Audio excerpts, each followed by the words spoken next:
আমাদের আজকের গল্পের নাম রান্নার লড়াই। চলো তাহলে শুরু করি।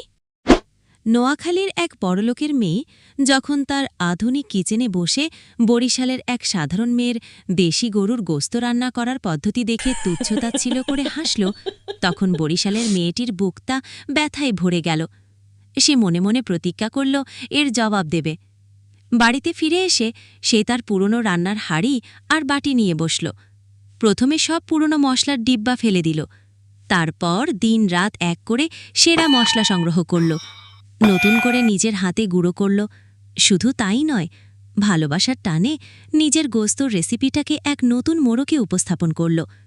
তার রান্না যেন নতুন প্রাণ পেল, তাতে মিশে গেল বাংলাদেশের ঐতিহ্য আর আত্মমর্যাদা।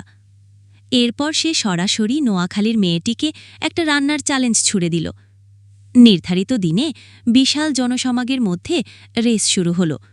দুজনেই যেন নিজের সেরাটা উজাড় করে দিচ্ছে, কেউ কাউকে 1 ইঞ্চিও ছাড় দিতে রাজি নয়।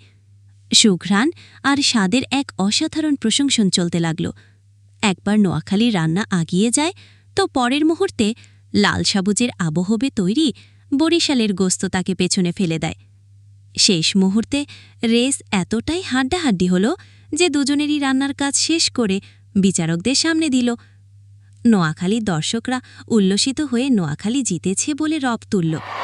একই সাথে বরিশালের সমর্থকরাও গর্জন করে উঠল, না, জিতেছে বরিশাল। এখন কে জিতল তার রায় আপনাদের হাতে।